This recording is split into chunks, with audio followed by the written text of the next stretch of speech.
신바람 사연 아파트. 오늘의 사연 시작하겠습니다. 저에게는 꽤나 오래 만난 남자친구가 있습니다. 햇수로는 올해가 4년 차고 저도 이제 서른을 바라보는 입장이긴 하지만 그래도 결혼까지는 생각해 본 적이 없었습니다. 서로 취직 준비를 하면서 다니게 된 학원에서 처음 만나 연애를 시작하게 되었는데 남자친구가 취직한 건 올 여름이 지나서였거든요. 저도 취직한 지 그렇게 오래되지는 않았습니다. 취직 준비를 시작하고 나서 2년이나 지나서 원하던 회사에 들어가게 되었거든요. 저나 남자친구나 결혼을 위해 모아놓았어야 할 돈도 돈이지만 사실상 4년을 만나면서 제대로 된 연애를 할 시간도 없었어요. 제가 취직하고 나서 시간이 조금 생기긴 했지만 남자친구가 진로를 틀면서 공부를 시작해버리는 바람에 방해하고 싶지도 않았고 저도 막 취직한지라 일단은 회사에서 자리 잡는데 전념을 하고 싶었거든요. 올여름에 남자친구 취직하면서 이제 연애다운 연애를 하는 건가 싶더니 이렇게 뒤통수를 맞을 줄은 몰랐었네요. 그래도 취직 전에는 저라면 꿈뻑 죽는 사람이 남자친구였고 심지어 남자친구 어머니마저 저를 며느리라고 부를 정도로 어쩔 때는 남자친구보다 더 심하게 꿈뻑 죽는 분이셨거든요. 사람이라는 게 이렇게 손바닥 뒤집듯이 돌변할 수 있다는 걸 이번 기회에 알게 되었습니다.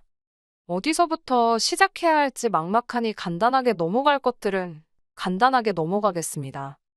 자랑할 소리는 아니지만 제가 수능을 망쳐서 재수를 하게 되었고 재수를 했는데도 결과가 좋지 못해서 원하던 학교에 들어가지 못했어요.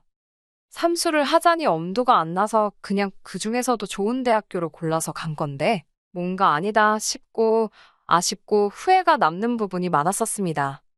그래서 3학년이 되는 해에 편입을 하게 되었고 결국 최초에 지망했던 대학교에 들어가 졸업장을 따오게 되었습니다. 남들 하는 공부를 저는 몇 년을 더한 셈이었는데 막상 대학 졸업하면 곧바로 취직이 될 줄 알았더니 취직하는데도 필요한 게 얼마나 많은지 정말 제 인생은 공부의 연속이었습니다. 아무튼 취직 준비하러 들어간 학원에서 그때 남자친구를 처음 알게 되었고 어쩌다 보니 연애를 시작하게 되었습니다. 취직 준비한다고 서로 심적으로 많이 힘들 때였는데 그때는 어느 정도 위로가 되었네요. 그런데 남자친구는 취직 준비는 뒷전이었고 저랑 너무 놀러 다니고 싶어 하더라고요. 데이트는 취직하고 시작해도 늦지 않은 게 아니냐 했는데 남자친구가 자랑처럼 자기 아버지 자랑을 늘어놓으면서 자기는 사실 낙하산으로 취직 자리가 정해져 있다고 하더라고요. 아버지가 과거 공직에서 소위들 말하는 방구 좀 뀌시는 분이셨다는데 은퇴하신 지금도 입김이 닿는 곳이 많아서 자기는 취직 걱정을 할 필요가 없다고 하더라고요. 그러면 학원은 왜 다닌 거냐 물었더니 그래도 남들 가진 만큼 기본적인 바탕은 해놓아야지 나중에 소리가 덜 나온다고 필요한 점수만 따려고 학원을 등록했다는 겁니다. 저는 백도 없으니 오롯이 제 실력으로만 취직을 해야 했어서 그랬나? 남자친구가 부럽다는 생각이 들었습니다. 하지만 남자친구 취직이 결정된 상황이나 마찬가지라고 해도 그게 제가 남자친구 장단에 맞춰서 놀러 다닐 필요는 없잖아요. 그래서 저는 같이 만나서 공부할 게 아니면 지금 취직 준비하는 동안에 데이트는 나한테 사치인 것 같다고 하고 저는 제 나름의 준비를 했습니다. 남자친구는 몇 달 뒤에 예정돼 있던 회사에 취직을 하게 되었습니다. 대기업까진 아니지만 그래도 업계에서 꽤나 유명한 회사에 들어갔어요. 낙하산은 취직을 어떻게 하는가 궁금했는데 보니까 인터넷에 나름대로 구인 공고도 올라오고 본격적인 부분이 있더라고요. 그런데 구인 공고를 보니 월급도 150만 원으로 별 볼 일 없고 정직원도 아니고 1년 단기 계약직 채용 공고였습니다. 남자친구가 혹시 취업 사기를 당한 게 아닌가 마음에 걸려서 물어봤더니 원래 낙하산으로 사람 뽑을 때는 당연히 그렇게 하는 게 아니겠냐고 하더라고요. 임시직으로 하나 만들어 놓고 정직원으로 전환을 시켜주는 게 그림에 맞지 않겠냐면서요. 어차피 뽑을 거면 뭐하러 그렇게 불편하게 하나 싶은 마음도 있었지만 그게 관례라고 하니 그냥 그러려니 했습니다. 이러나 저러나 어쨌든 남자친구가 출근하게 된 건 사실이었고, 저는 백이 없으니 원래 그렇다는데 믿는 것 말고는 할 게 없었으니 말이죠. 남자친구는 취직했다고 그 적은 월급도 월급이라고 저한테 선물도 사다 주고 꽤나 헌신적으로 저한테 잘했습니다. 저는 예상했던 것보다 취직하는데 어려움을 겪고 있어서 마음이 많이 힘들던 시기였는데 그래도 저한테 저렇게 잘하는 모습을 보니 많은 위안이 되었어요. 그렇게 저는 1년을 더 취직 준비를 해서 결국 원하던 회사에 들어가게 되었습니다. 거의 2년을 준비했던 취직이기에 합격 통보를 받았을 때는 눈물이 다 나올 정도로 기뻤습니다. 그런데 기뻐하지 못하는 사람이 있었으니 남자친구였습니다. 예정대로라면 남자친구는 단기 계약직이 끝나면서 말한 대로 정직원으로 전환 채용이 되었어야 하는데 정직원 전환은커녕 단기 계약직 연장도 안 돼서 다시 백수가 돼버리고 말았던 거예요. 아버지 백이 대단하다고 노래를 했는데 생각보다 끝발이 안 좋나 하는 생각을 하게 되었습니다. 그게 아니라면 남자친구가 정말 정직원으로 쓰기에는 형편없는 사람이라는 말이나 마찬가지인데 그렇게까지는 생각하고 싶지 않았어요. 남자친구도 막상 정직원 전환이 되지 않고 다시 구인 시장에 나오게 되니 많이 혼란스러워 보였습니다. 입으로는 아버지가 어떻게든 해주실 거라고 걱정이 없다고 했지만 나름 스트레스를 많이 받아 하는 게 느껴졌어요. 남자친구 입장에서는 아무리 실무 경험을 쌓았다고 한들 취직 준비에 쏟을 수 있는 1년을 아르바이트 하는 것보다 못한 월급을 받으며 허송세월을 보낸 거나 마찬가지잖아요. 거기에 이제 신입으로 지원하기에는 30 나이가 기업 입장에서는 조금 부담스러울 수도 있는 나이였으니 말이지요. 그런데 난데없이 남자친구가 회사 일은 나한테 맞지 않는 것 같다 말하며 7급 공무원 시험을 준비하게 되었다는 소식을 전해왔습니다. 안정적이긴 하지만 요즘 공무원에 대한 인식이 예전 같지는 않잖아요.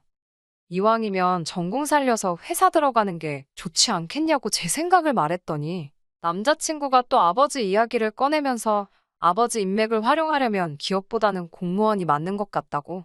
어느 곳이든 일단 합격만 하면 자기 끌어줄 사람이 있으니 기어코 공무원 준비를 하겠다고 들더라고요.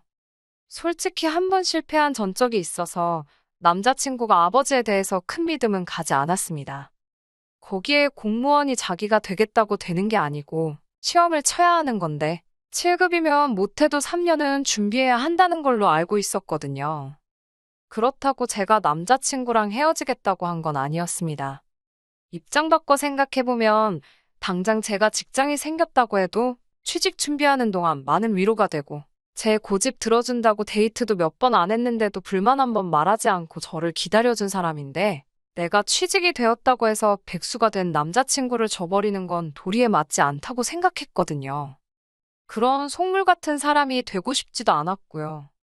그래서 이왕 결심한 거 제가 믿어주고 응원해주기로 했습니다. 그리고 그때 남자친구 어머니를 처음 만나게 되었지요. 남자친구가 그 당시에 노량진 근처에서 자취를 하고 있었는데 고시원에서 지낸 건 아니고 번듯한 원룸에서 지내고 있었어요. 감시하는 사람이 없어서 그런가 학원은 잘 나갔는지 모르겠는데 집에서 따로 더 공부를 하는 것처럼 보이진 않더라고요. 그래서 한 소리 하려고 찾아갔다가 아들 밥 챙겨준다고 반찬 전해주러 오신 어머니를 우연찮게 남자친구 집 앞에서 맞닥뜨리게 되었습니다. 집에 들어가니 배달 음식 포장지가 질비하고 바닥에 소주병이 굴러다니고 이 사람이 과연 2년 내로 7급 공무원을 합격해 보이겠다고 당당하게 선언한 사람이 맞나 싶을 정도로 실망스러웠어요. 남자친구한테 정신 못 차리냐고 한참을 혼내고 있는데 그때 남자친구 어머니가 집 안으로 들어왔거든요. 솔직히 예정되지 않은 만남에 무척이나 당황스러웠습니다. 거기에 제가 보인 첫 모습이 다른 것도 아니고 자기 아들이 찍소리도 못하게 잡들이를 하고 있는 모습이었으니 말이지요. 그런데 어머님은 그 모습을 오히려 좋게 봤던 겁니다. 남자친구 집이 알고 보니 노량진에서 그렇게 멀지도 않은 곳인데 자취하겠다고 기어이 집을 나왔던 게 화근이었던 거예요. 그런데 공부는커녕 생활도 똑바로 하고 있지 않은 걸 알고 있으니 어머님 입장에서는 답답했던 거지요. 당신이 말하면 귓등으로 듣는 척도 안 하는데 내가 혼내는 건 듣는다고 하면서 남자친구한테 이렇게 지낼 거면 자취하지 말고 다시 본가로 들어가서 열심히 공부 좀 하게 해달라고 대신 말해달라고 하시더라고요. 그렇게 남자친구 자취 생활을 청산시키고 본가로 보내버렸더니 어머님은 그런 제 모습이 오히려 마음에 들었는지 저한테 엄청나게 잘해주기 시작했습니다. 저도 저희 부모님이 지방에 살고 계셔서 저는 대학생 때부터 계속해서 쭉 서울에서 혼자 지내고 있었는데 남자친구 어머님이 저한테 개인적으로 자주 연락을 하셨어요. 안부도 물으시고 제 생각이 나서 반찬을 했다며 먹을 것도 직접 집까지 해다 날라주시고 하면서 말이죠. 언젠가부터는 저 아닌 다른 사람을 우리 집 며느리로 들이는 게 상상이 가지를 않는다면서 저를 예비며느리 하면서 부르기 시작했습니다. 그때도 저는 남자친구와 결혼을 생각한 적은 없었기에 그렇게 부르는 게 부담스러워서 그러지 말아달라고 이야기까지 했습니다만 그냥 당신이 제가 마음에 들어서 그러는 거니 너무 신경 쓰지 말라고 하면서 저한테 꾸준히 연락하고 은근슬쩍 계속해서 저는 이 집의 며느리가 될 거라는 듯이 이야기를 하거나 그랬습니다. 하는 말 들어보면 보통 아들이 저 때문에 정신 차리고 공부한다고 고맙다고 하는 이야기가 주였고 며느리라는 호칭이 부담스럽긴 했지만 아들 정신 차린 게 얼마나 좋으면 저럴까 싶어서 그냥 그러려니 넘어가기로 했습니다. 남자친구가 정말 공부하는 거에 지쳐서 힘들 때나 기분 전환이 필요할 때 아니면 거의 만나지도 않았어요. 한 달에 한 번 보면 엄청 자주 보는 건가 싶을 정도로 말입니다. 그렇게 2년 정도 남자친구는 본가에 들어가서 열심히 공무원 준비를 하기 시작했고 남자친구가 저한테 못하는 만큼 어머님이 대신해서 저한테 잘했습니다. 이제 와서 생각해보니 괜히 마음 잡고 공부하는 아들 마음 꺾이지 않게 저한테 잘하는 척 한 건가 싶은 생각이 드네요. 괜히 저랑 헤어지기라도 하면 공부고 뭐고 한동안 또 술만 마시며 지낼까봐 그게 싫었던 건지 싶었네요. 그런데 6개월 전에 남자친구가 난데없이 자기가 출근을 하게 되었다는 소식을 전해왔습니다. 취직 소식에 기뻐할 틈도 없이 아직 시험도 안 봤는데 무슨 취직이냐 물었어요. 자초지종을 들어보니 아버지가 또 취직 자리를 소개해줬고 곧바로 출근을 하기로 결정을 했다는 거예요. 그런데 그 말을 들으니 어이가 없더라고요. 이도저도 아닌 게 싫었습니다. 한참 취직 준비할 때도 낙하산 시켜주겠다는 말에 흐지부지 돼서 허송세월을 보냈던 전력도 있는데 또 저러다가 제대로 된 취직 자리도 아닌 곳에서 일하게 되는 게 아닌 건가 싶었기에 취직했다는 소식이 기쁘게 들리지 않았네요. 2년이나 준비했으면 꽤나 오래 준비한 건데 적어도 시험은 쳐보는 게 좋지 않겠냐고 제 솔직한 마음을 이야기했더니 남자친구가 공무원 그거 해봐야 돈 얼마나 벌겠냐고 하면서 자기가 출근하기로 한 곳이 대기업이고 이번엔 계약직 같은 임시적인 자리도 아니고 곧바로 정직원으로 출근하게 된 거라고 자신있게 말을 하더라고요. 대기업이라길래 무슨 회사인가 했는데 생전 처음 들어보는 회사 이름을 말하는 겁니다. 그 자리에서 검색을 해봤는데 회사 규모도 작아 보이고 재무제표 같은 걸 보니 매출도 얼마 안 되는 평범한 중소기업으로밖에 보이지가 않았어요. 남자친구 말이 자기 회사 사장님 이름을 잘 보라고 하는데 그 사람이 누구냐 하면 대기업 총수의 처남의 사촌동생이 사장으로 있는 회사라고 하는 겁니다. 그 정도면 거의 남이나 마찬가지 아닌가 싶었는데 남자친구는 계속 그 회사가 대기업으로부터 일감을 받아서 하고 있는 회사라서 망할 걱정도 없는 회사고 대기업들이 다 세금 문제를 피해가기 위해서 친인척한테 그런 회사를 만들게 해서 굴리고 있는 건 아주 기본적인 거라고. 따지고 보면 계열사나 다름이 없다고 우기기 시작했어요. 오히려 일할 건 대기업보다 적고 들켜선 안 되는 기밀을 다루기 때문에 공무원보다도 더 안정적인 직장이나 마찬가지라는 겁니다. 그리고 자기는 아버지 빽이 있으니 이 회사에서 잘하다 보면 대기업 본사로 이직할 기회가 생길 수도 있고 아니면 아예 지금 합격한 회사에서 나중에 자기가 한 자리를 하고 있을 거라면서 이제 고생 끝 행복 시작이라면서 무조건 잘 됐다고 하더라고요. 자기 아버지 정도 되는 사람이 아니었으면 이런 회사는 들어갈 기회조차 없는 엄청난 자리라고 자랑처럼 이야기하는데 솔직히 그때까지도 믿음이 크게 가지는 않았습니다.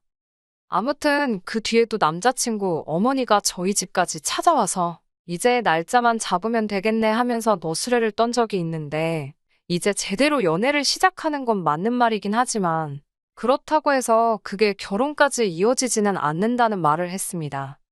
그때도 어머님은 제가 며느리면 참 좋겠어서 그러는 거라고 대답까지 했지요. 남자친구도 이제부터 행복할 일만 남았다고 좋아라 하더니 다른 사람도 아니고 그 두 사람이 제 뒤통수를 칠 줄은 생각도 못했습니다. 언젠가부터 남자친구가 연락이 뜸해지기 시작하더라고요.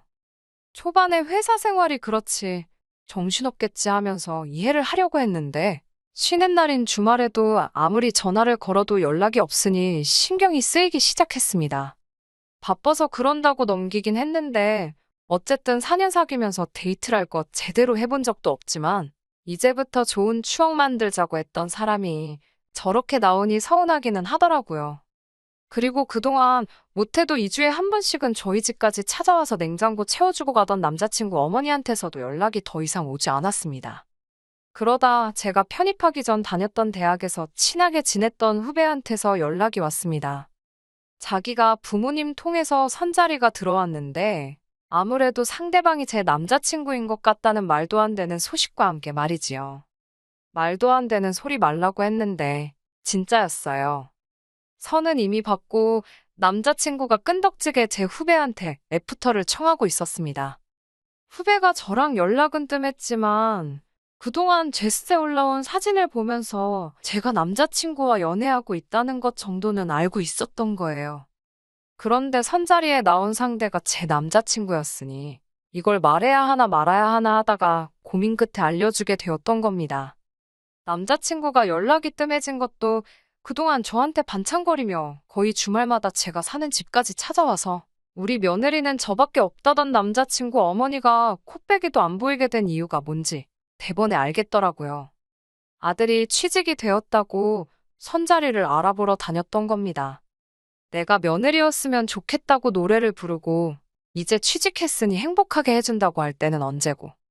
저도 결혼 생각을 한 번도 한 적이 없고 그 사실을 대놓고 남자친구 어머니나 남자친구 앞에서 말을 하긴 했던 저이지만 아무리 생각해도 우라가 치밀어 오르더군요.